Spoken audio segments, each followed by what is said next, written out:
My life? Yeah, no, I'm just kidding. All right, so what are we doing? Oh yeah, trap and roll. So this is a few details on the trap and roll. Okay, so you're down here. You got this. I personally, there. Good. Okay. So obviously, I don't want to do trap and roll with him up here.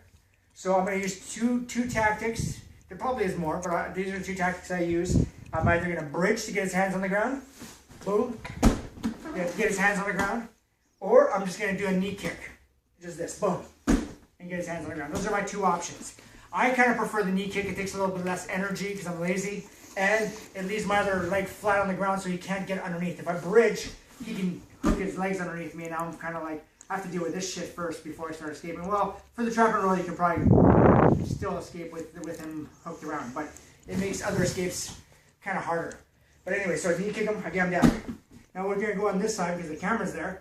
I prefer to trap this arm like this and just bring it in tight. The only reason I prefer this route is it's quicker. So, for example, I go here, boom, I start the roll. However, I go here, I come in here, suck it in. This one here, the bad thing about it is that it's easier for him to post. So when I bridge, post out, see? Much easier to post. So I do it again, post. So that's the bad thing about using it, even though I prefer this one, but the reason why I prefer it is it's faster. I get him down, and I can bring him here, next thing you know, I can take him out really quick, but I have to be quick, and the timing has to be precise, otherwise that arm trap won't work. The other variation is coming up and over and sucking in deep like this. And this one here, the good thing about this one is that, try to post, is that it's going to be hard for him to post. However, when we're rolling and sparring, me trying to do this, just get your arm up. Get your arm up. Get your arm up. Get your arm up. It's hard, especially if he knows what's going on. It's going to be hard to trap this arm going up and over if he knows what's going on. You know what I mean? But this one here will be easier to get the initial trap. Boom. But again, the timing has to be precise where as soon as I trap, I'm already rolling. Well, this one here, if I get the trap, I can sit there for a while. Try to get out. Try to get out. You know, you can sit there for a while and then I can start working the escape. So, those are pretty much the two ways I like to get the guy's hands on the ground. Two variations of trapping his arm to roll over. And when it comes to trapping the leg, the next thing will be trapping the leg. So let's say for shits and giggles, I get him down, I trap him here, which is easier for him to escape, but I would never try to hold this like this, because he'd be out right away. With this leg here, it's up to me. I can either trap if I want to go in his guard.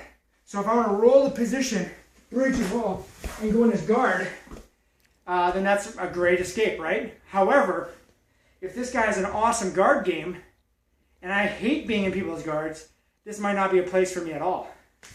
So here, because I could be in a bad position, boom, come here, and then all of a sudden go for an armbar or a triangle or something, and then all of a sudden I'm in a worse position. You know what I mean? Or I'm still in a bad position. I'm inside the guy's guard. So sometimes I don't even like having this foot trapped because it gives me the opportunity it gives him the opportunity to post. So I come here, boom, I start to move. He posts his legs so he can't get rolled, but then I come in here and I'm in my guard. And if I have a really good guard, I went from a bad position to a decent position compared to going from a bad position to another bad position.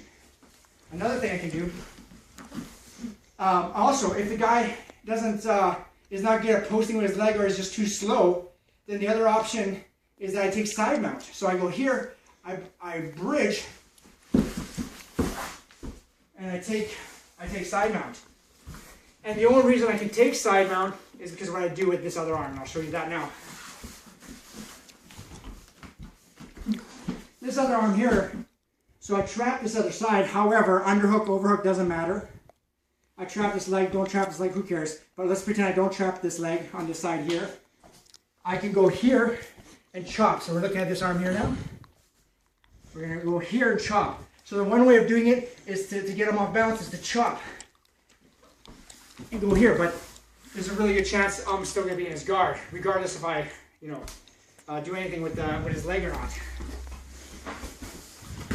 Another way, I could be here, right, is I'm going to go to the hip. And I'm going to like do a straight arm. I'm going to bridge, do a straight arm. And next thing I know, I kind of launch him a little bit. And I can clear his legs a little quicker and hit side mount, which is again going from a bad position to a good position, Either he's gonna post with his leg, I regain guard, and I put him in trouble with fucking submissions and sweeps, or I launch him, he doesn't post, I launch him, and I go into side mount, and then I start to trouble for him again from there, But again, if you look at this hand, I prefer to put it here, over here. But there's times where I'll probably be here. He might be nice and low. I might be holding him down because I don't want to get hit. You know what I mean? And I'll come here, boom, and start and go like that. But I need to use this motion to get him over. However, another thing too is that if the trap and roll, like say he gets head control, and if his weight goes too far that way, this trap and roll isn't going to work. You know what I mean? However, going to the hip can change where his center mass is going to be. It's going to pass the center line a lot easier. So keep your weight that way as much as you can. Keep your weight that way. You know exactly I'm rolling you, right? Yep. So don't let me roll. When you go to the hip, it allows you to move the center, his body, his weight, closer to your center line. But when you go up here and you're trying to do this, he's just crushing you on one side, and you can't get the leverage to bring his body mass like this over here, closer to over here. But if you get at the hip's already close to center line, and then you kind of start launching it over, then a lot of his weight starts shifting over the center line. A lot of his body mass, and then it makes it easier to get the sweep. Did I cover everything? I think that's everything, yeah. Yeah, I think that's everything. Oh, last thing, you still on? I mentioned trapping, if I want to be quick about it, boom, bridge. I trap here and do the sweep at instant, like as soon as I chop, I do a sweep, right? You okay there? Or if I'm here, I come up and over, then I can hold for a little bit and chill out.